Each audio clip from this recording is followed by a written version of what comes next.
नमस्कार दोस्तों, math wizard के ऑनलाइन प्लेटफॉर्म में आपका स्वागत है। मैं लोकेश वर्मा। आज आपके लिए लेकर आया हूँ क्लास 10 की एक्सरसाइज 3.1 का फर्स्ट क्वेश्चन। इस फर्स्ट क्वेश्चन में आपको द्विचर समीकरण बनाना है। समीकरण को आपको ग्राफीय विधि से सोल्व करना है, यानी हल करना है।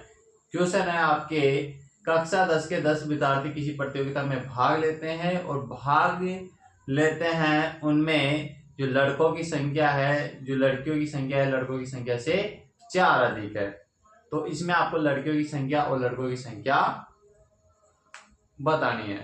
पहले आपको समीकरण बनाना है, समीकरण बनाने के बाद में इसको लड़के एवं लड़कियों की संख्या बतानी है। चलो आते हैं क्वेश्चन पर। फर्स्ट लाइन में कक्षा 10 के 10 विद्यार्थियों ने एक पहली प्रतियोगिता में भाग लिया। फर्स्ट लाइन क्या बोल रही है कि कुल विद्यार्थी कितने हैं? 10 विद्यार्थी हैं। कक्षा 10 के 10 विद्यार्थी, कुल विद्यार्थी कितने हो गए? 10।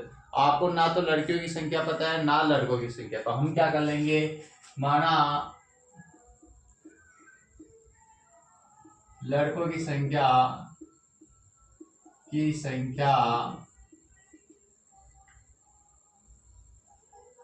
x है, लड़कों की संख्या x मान लेंगे और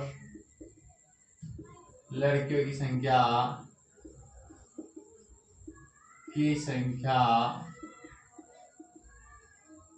y है। लड़कों की संख्या x और लड़कियों की संख्या y मान लेंगे। अब फर्स्ट लाइन बोल रही है कि 10 विद्यार्थियों ने एक गणितीय पहली प्रतियोगिता में भाग लिया। कुल विद्यार्थी कितने हैं? 10। तो कुल विद्यार्थी जो यानी इनका कहने का मतलब है कि लड़कों और लड़कियों को जोड़ने पर कितना आएगा? 10 आएगा।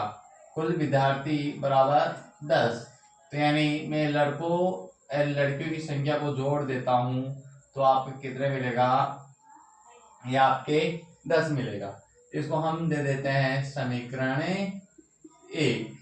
यह आपके समीकरण 1 हो गया। इसके बाद में यदि लड़कियों की संख्या लड़कों की संख्या से 4 अधिक है। अब दूसरी लाइन में बोल रहा है जो लड़कियों की संख्या है, लड़कियों की संख्या लड़कों की संख्या से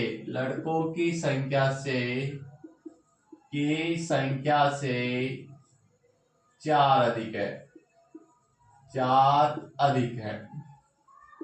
अब ये बोल रहा है कि जो लड़कियों की संख्या है लड़कों की संख्या से 4 अधिक है। तो यानी कहने का मतलब क्या है? x बराबर y। अब ये दोनों बराबर क्या होगी? ये आपके लड़कियों की संख्या है, ये लड़कों की संख्या है। ये बराबर कब होंगे? या तो इसमें 4 जोड़ दो या फिर इसमें से 4 घटा दो। लड़कियां 4 कम कर देंगे तो लड़कियों और लड़कियां बराबर हो जाएगी। यदि लड़के 4 हो जाएंगे तो लड़कियों की संख्या लड़कों की संख्या बराबर हो जाएगी। तो हम इसमें से क्या करें? इसमें हम लड़कों की संख्या बढ़ाते हैं। x प्लस 4, लड़कों की संख्या 4 जोड़ देंगे तो लड़कियों की संख्या के बराबर हो जाएंगे। तो अभी आपके हो गया समीकरण 2। अब हम क्या करेंगे? समीकरण 1 में 2 से तालिका बनाएंगे। तालिका बनाने के बाद में ग्राफ बनाएंगे। तो सबसे पहले हम तालिका बनाते हैं। तालिका समीकरण 1 से तालिका, समीकरण 1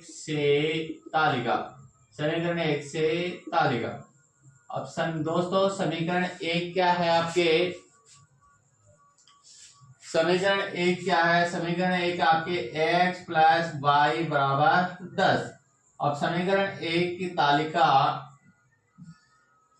यहां पर बना देते हैं, या आपके x या आपके y। यहां पर मैं x का मान रखूंगा तो y का मान आपको मिल जाएगा। जैसे मैंने x का मान रख दिया 2, x बराबर रखा 2, x बराबर यहाँ पर 2 रख दिया। x का मान 2 रखने पर प्लस y बराबर 10, ये ट्रांसफर हो जाएगा तो y का मान हो जाएगा आपके 10 माइनस 2 यानी 8। यानी आपके पास में y का मान आ गया आपके पास में 8। इसी प्रकार दोबारा से इसी समीकरण में रखेंगे। x बराबर 10 है तो x का मान 2 से चेंज करके यहाँ पर मैंने रख दिया जैसे 4 प्लस वाई 10, ये ट्रांसफर वापिस से पक्षांतरण होगा तो यहाँ पर हो गया 10 माइनस 4, कितना हो गया? y का मान आ गया यहाँ पर 6।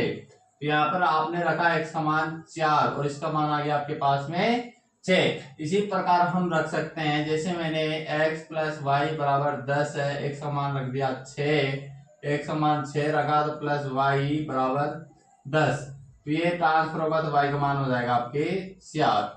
इसी प्रकार आपके चलता रहेगा। अब यहाँ पर कम से कम 2 मान होना जरूरी है। मैंने रखा निकाल दिया इसमें 3 मान। इसी प्रकार अब अगला समीकरण समीकरण 2 से हम जिस प्रकार इसमें निकाले हैं उस समीकरण 2 से भी हम मान निकालेंगे। अब यहाँ पर देखो समीकरण 2 से तालिका, या आपकी समीकरण 2 से तालिका हो जाएगी। यहां पर बना देते हैं या आपके x का मान या आपके y का मान। तो समीकरण 2 है आपके x प्लस 4 बराबर y। अब यहाँ पर हम x का मान रखेंगे तो y का मान आपके पास मिल जाएगा। तो यहाँ पर सबसे पहले मैंने x का मान रखा 2, यहाँ पर x का मान 2 रखा तो यहाँ पर y का मान हो जाएगा आपके पास में 6। x का मान वैसे मैं 4 रखूंगा, x प्लस 4 बराबर y। x का मान मैंने 4 रखा तो y का मान हो गया आपके पास में 8, y का मान आपके पास में 8 आ गया। इसी प्रकार x का मान मैं 6 रखता हूं तो यहाँ पर हो जाएगा y का मान 10। x प्लस 4 बराबर y, x का मान मैंने 6 रखा, 6 प्लस 4 बराबर y का मान आपके पास में हो गया 10। अब यहाँ पर एक तालिका ये हो गई, दूसरी तालिका ये हो गई। अब दोनों तालिका से हम क्या बना सकते हैं, ग्राफ बना सकते हैं। तो इससे हम बनाएंगे अभी ग्राफ। तो यहाँ पर या आपके 2 तालिका, या आपके समीकरण 1 की तालिका, या आपके समीकरण 2 की तालिका। इसमें अब आपको क्या बनाना है, ग्राफ बनाना है। इसमें आपके मूल बिंदु होता है, ये लाइन होती है आपके एक्स एक्सिस या आपके वाई एक्सिस, या आपके प्रथम चतुर्थांश, या आपके सेकंड चतुर्थांश, या आपके थर्ड, या आपके फोर्थ। अब इसमें ग्राफ बनाते हैं। यहाँ पर जो आपके एक्स एक्स का मान होता है वो पहले राइट किया जाता है, और जो वाई एक्स की जो बिंदु है वो बाद में ली जाती है। तो यहाँ पर सबसे पहले इसको हम निर्देशित करेंगे। इस पे सबसे पहले x का मान है यहाँ पर 2, तो x की लाइन पर 2 यहाँ पर आ गया, और y का मान है 8। तो यहाँ पर देखो ये यहाँ से हम सीधा चलेंगे तो ये y का मान 2 और ये y का मान हो गया आपके 8, इस बिंदु पे आ गया। इसके बाद में x का मान 4, x का मान यहाँ पर 4 हो गया। यहाँ से हम सीधा चलेंगे, इधर y का मान 6, तो यहाँ पर y, तो ये दोनों बिंदु कहाँ पर मिलते हैं, यानी ये यहाँ से इधर से और यहाँ पे इधर से यहाँ पर मिल रहा है। तो यहाँ पे दूसरा बिंदु 6 और 6। फिर दूसरे इसके आगे है x का मान है, यहाँ पर x x पे आएगा x का मान, तो यहाँ पर 6 है तो यहाँ पर आ गया 6, और इसके बाद में y x का मान है 4, तो ये यहाँ पर ये बिंदु मिल गया।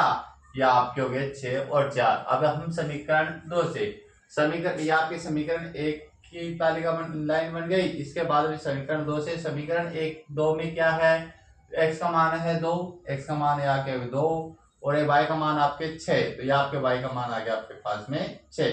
या आपके मिलकर यहाँ पर पॉइंट बन गया। इसके बाद में यहाँ पर ये हो गया। इसके बाद में दूसरा है x का मान 4, तो x का मान 4 ये आ गया, और y का मान 8, यहाँ पर x का मान 4 और y का मान 8 यहाँ पर आ गया। इसके बाद में x का मान 6 और y का मान 10 यहाँ पर आ गया। अब ये दोनों लाइनें एक इस पर पॉइंट पर क्या कर रही है, प्रतिच्छेदी यहाँ पर प्रतिच्छेद कर रहे हैं। तो ये कौन सा पॉइंट है, 3 और 7, यानी यहाँ पर x x का मान आपके 3 और y x का मान आपके 7 पर क्या कर रही है, प्रतिच्छेद कर रही है। और जिस बिंदु पर ये दोनों लाइन प्रतिच्छेद करेगी वो इसका क्या हो जाएगा, सॉल्यूशन यानी हल हो जाएगा। तो यहाँ पर x का मान आ रहा है 3 और y का मान आ रहा है 7, तो यहाँ पर लड़कों की संख्या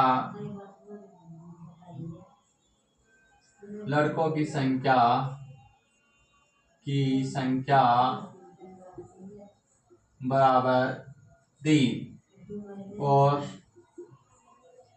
लड़कियों की संख्या